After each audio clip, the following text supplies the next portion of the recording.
Strategic people, even in security, are behind some of this banditry.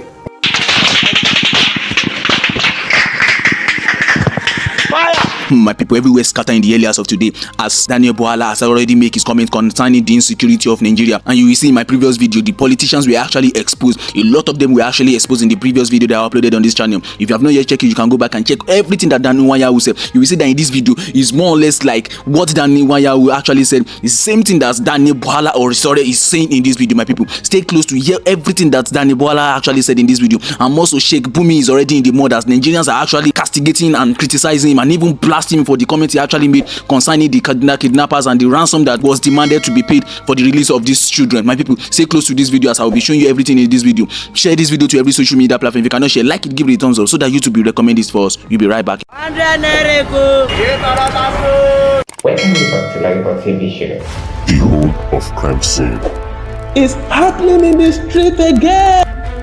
The center of political news, celebrity gossip, religious gossip, and happenings in the society. Join us, the voice of Africa. Welcome you to JAZEERA TV show where we bring you political, celebrity, and religious gossip. If you have not yet subscribed to this channel, do well to click the red subscription button and don't forget to click the bell icon so that YouTube will notify you anytime we drop another trendy video. Now, the situation of Nigeria security is actually deteriorating every blessed day, and you will see in this video Daniel BWALA actually makes some exposure concerning some of those people that have actually been kidnapped by these bandits, by those people that has actually made Nigerians to feel that there is no security in this country. And obviously, with everything that has actually been happening lately, it shows that the security of this country is actually going down the drain. And with what Daniel BWALA actually exposed in this video, you will see that the Nigerian security personnel, the military, every personnel that has to do with security in Nigeria can actually get a hold of these bandits. But there is this kind of force that is actually making them to fall backward, and that's what Nigerians have been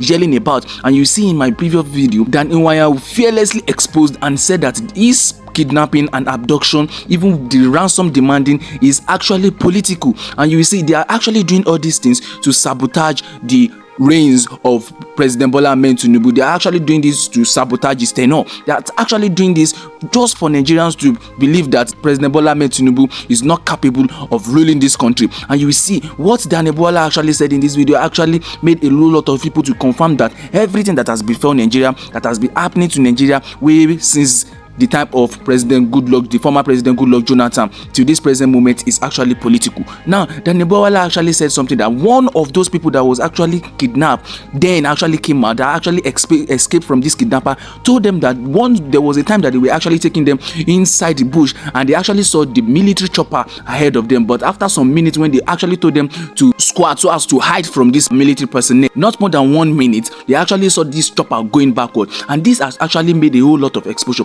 It actually shows that these people can be gotten to, these people can be reached, these people can actually be chased out of this forest. But there's no reason why we still have these people in Nigeria. You see, Daniel BWALA actually said that President Ahmed Tinubu should give the order. They should go and check these people and chase them out of that forest. And Daniel BWALA already said something now that these people that you think that they are Fulanis or they are Hausas or they are somewhat that we don't actually understand, these people are actually mercenaries. They are actually employed to do all these things. And after they have been paid, you see that whenever you pay this ransom, these people, you will actually still see them coming back again, and you see that these people are not in any way better than the other time they actually asked for the money, which shows that they are already political personnel. The politicians that are actually sitting down somewhere, there are politicians, even bankers, they are even amongst us, working amongst us, and they are very, very careless. They care less about anything that Nigerians are actually feeling about the insecurity of this country. Sheikh BUMI already said something concerning the insecurity of Nigeria, and a whole lot of Nigerians are actually blasting him that what you expect Nigerians,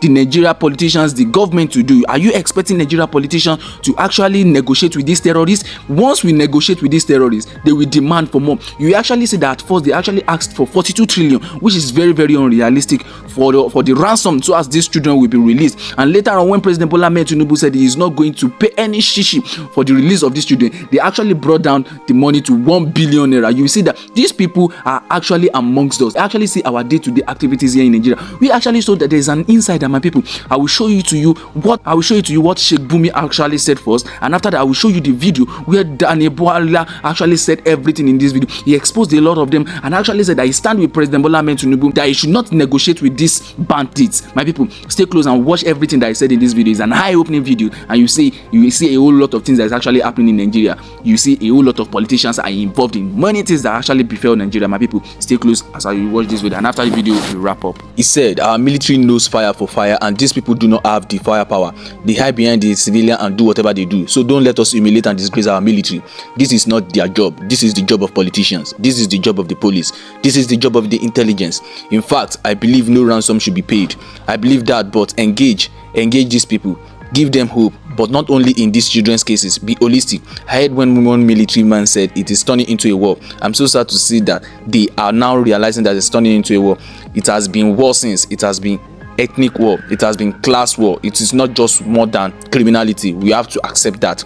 If you can see Israel and Hamas exchanging prisoners, I don't see why we can't negotiate.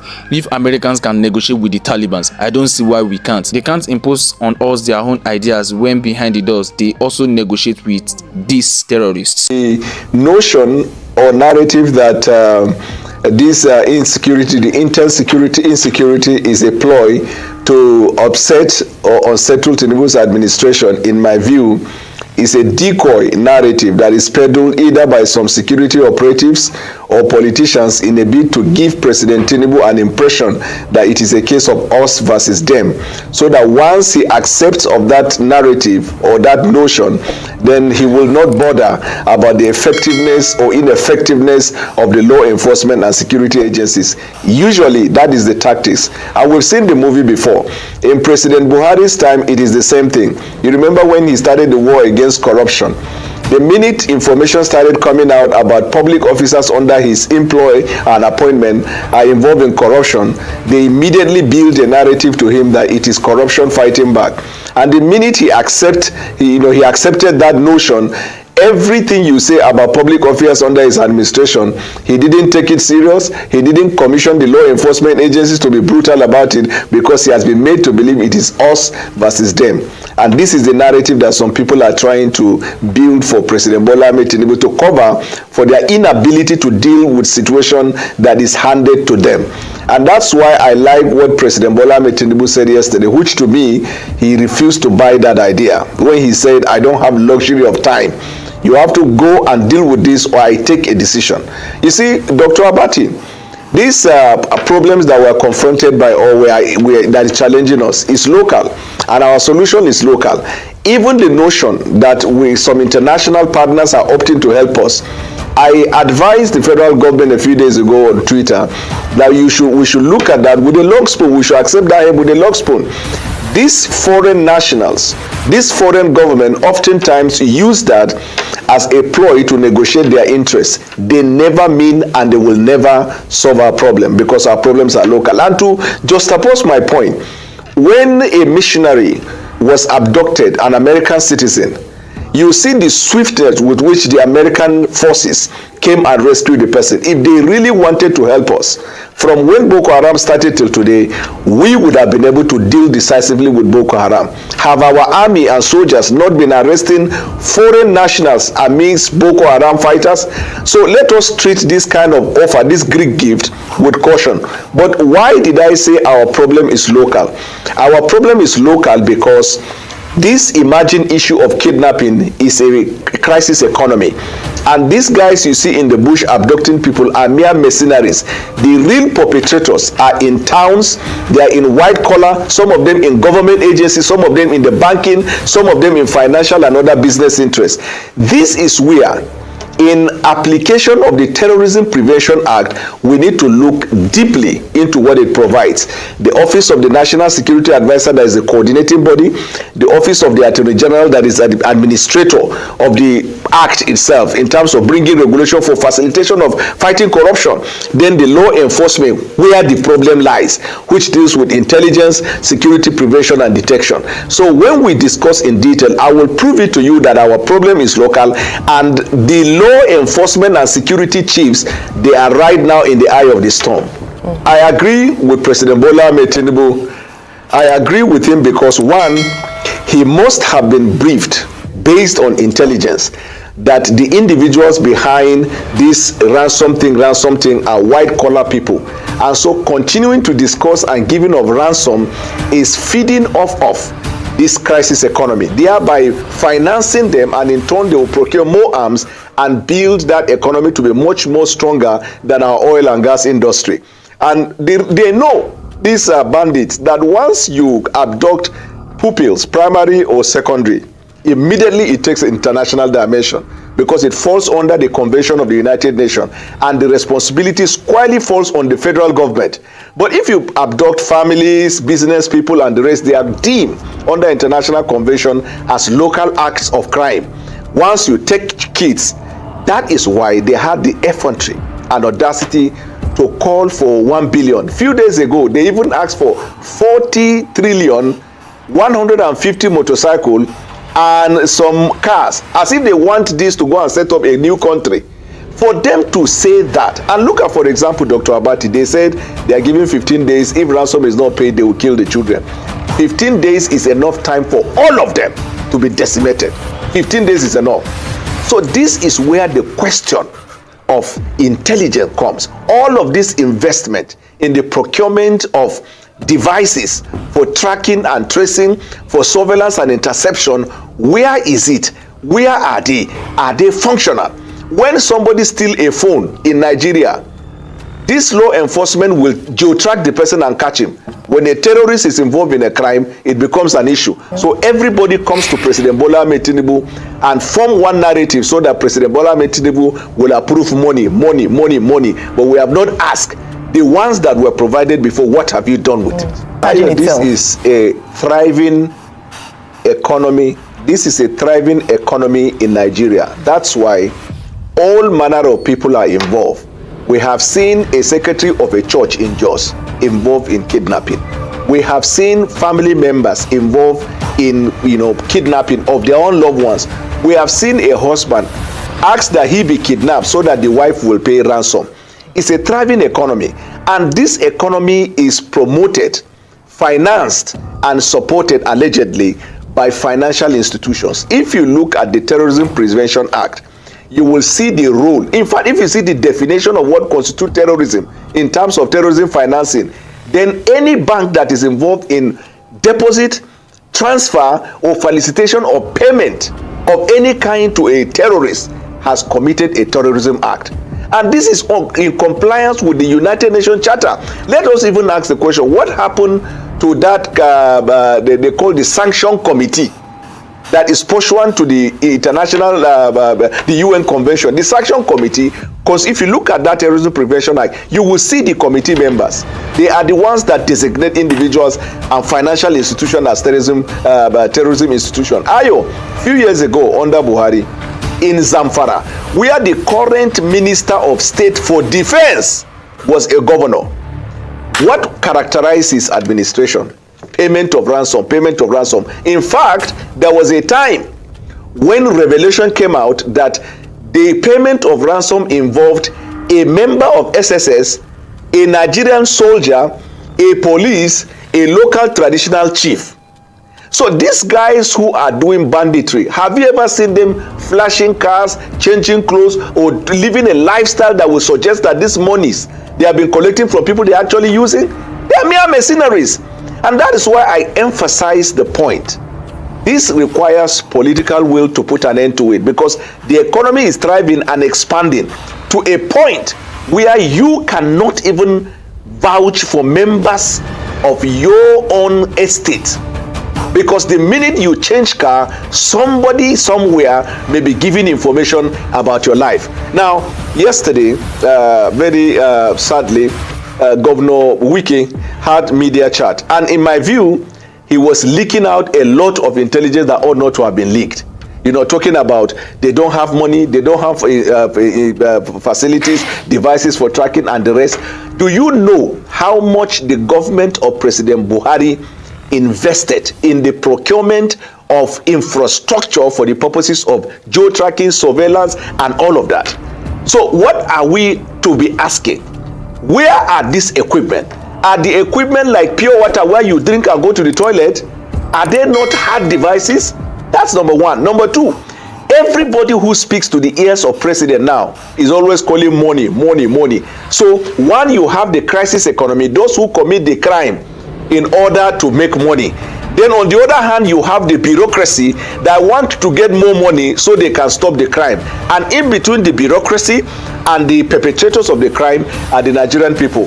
That's why Donald Trump, during his tenure, he so much distrusted the CIA that he commercialized and privatized intelligence collection and sharing.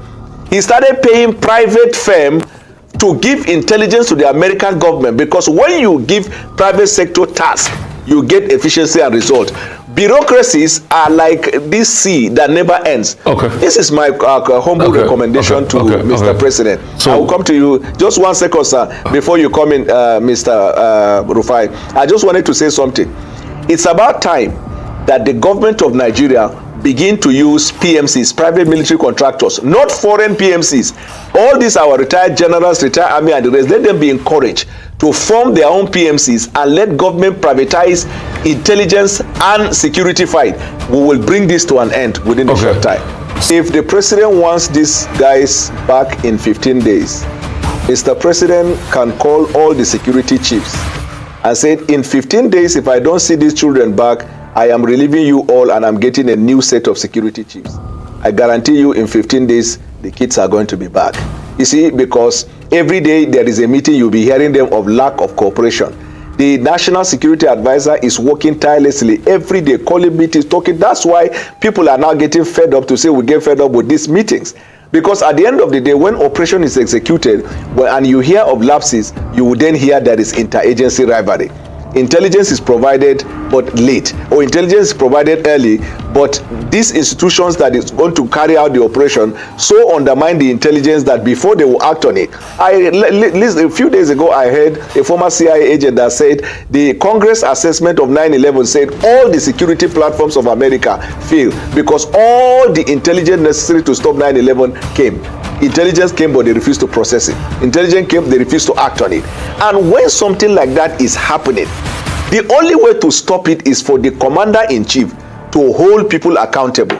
Few days ago, one of the escapees of one of the persons that escaped from this abduction or kidnapping said that when they were moving through the bush, at some point, this bandit saw the Nigerian chopper, this surveillance chopper, and they hide somewhere. After 15 minutes, the chopper has gone. They keep moving. That means the range of the law enforcement in Nigeria can reach where these guys are going. Two, geo-tracking. We all know the states in Nigeria where you have large expanse of land where this possible carnage is going on. What happened to our law enforcement security? And then the third one is we put so much pressure on the Nigerian army to deal with internal security matters. So they are overwhelmed and fatigued. How can you ask a carpenter to sew a suit for you? These guys are trained to fight conventional war. When you bring them into the internal mechanism of security checks, that means you are going to expect collateral damage. And the minute an innocent person is killed, then international community come and say there is a violation of fundamental right. We are not going to give you this weapon. We are not going to give you this weapon. This falls squarely on police, NSCDC, SSS, immigration, custom. Custom are supposed to stop the infiltration of arms to the country. Immigration are supposed to check these borders where these human beings are coming. And then police, there is no part of security in Nigeria where police department, you don't have a police department in that regard. All security in Nigeria came out of police. The soldier came from police. SSS came from police. NCDC came from police. And the most ineffective and ineffectual security in Nigeria is the police. Wow. And where you cannot, that's why I said the president has to be decisive, because from Buhari to this president, I have not heard where a demand is made for money and these presidents refuse to release it. So when you release money, there must be accountability. If there is no accountability, if there is a kidnap, for either the DPO or the commissioner of police or IG of police, somebody has to pay for it. So do you think there's complicity in the system? Yes or no? Very strongly, and I have a strong reason to believe that strategic people, even in security, are behind some of this banditry. Okay. my people, from the video, you will see that there's no much difference between what BWALA and Danwaya, the chairman of Zenith Labour Party. You see that there's no much difference between what they said. You see that every Nigerians are actually yelling about everything that's actually happening in the country. The abduction, the insecurity, which has actually led to hike in food prices. You see that there is food scarcity. A whole lot of Nigerians are actually suffering presently. They just want to sabotage the regime of President Bola Ahmed Tinubu, because they actually felt that President Bola Ahmed Tinubu is actually one of those people, or one of the politicians that can actually set this country to the right position. But with what's actually going on now, you see that is more or less like sabotage to his regime. And you see that this abduction is happening again and again and again, and you see that it's more than the times that actually happened during the time of former President Goodluck Jonathan. And a whole lot of Nigerians are actually complaining now. You will see in this video, we said that the politicians, the chiefs, the police officers, and even the inside the security personnel, we actually have those people that are actually funding all these people. He said the immigration, we shouldn't limit the security of this country to just the military personnel. What about the immigration officer? They should be checking all these people as they are coming into Nigeria, because how can you be bringing a whole lot of ammunition into this country, and the military personnel are actually saying that all the arms that they are actually making use of are being brought into the country? If all these things are actually being brought into the country, which it means that the immigration officers are actually not doing their work. Everybody should actually stand firm and make sure that they do their work, so that the security of this country can actually be strong. A whole lot of Nigerians are actually complaining. There is fear in the town, there is fear everywhere. Even the farmers cannot go to the farm to go and work. It's just because of this insecurity. Everything that's actually happening to Nigeria now emanated from the insecurity, and we need to tackle everything that has to do with it. Danwaya already said it all, that the main problem, the main cause of all these issues are our politicians. My people, share your opinion at the comment section. Let us know what you feel about everything that you've watched, both the previous video and what BWALA actually said in this video. Make sure you share your opinion at the comment section, and don't forget to share this video to every social media platform. If you cannot share, like it, give it a thumbs up, so that YouTube will recommend it for us. And if you are coming across this channel for the very first time, do it to click the red subscription button, and don't forget to click the bell icon so that YouTube will notify you anytime we drop another trendy video. See you in our next video. Bye for now.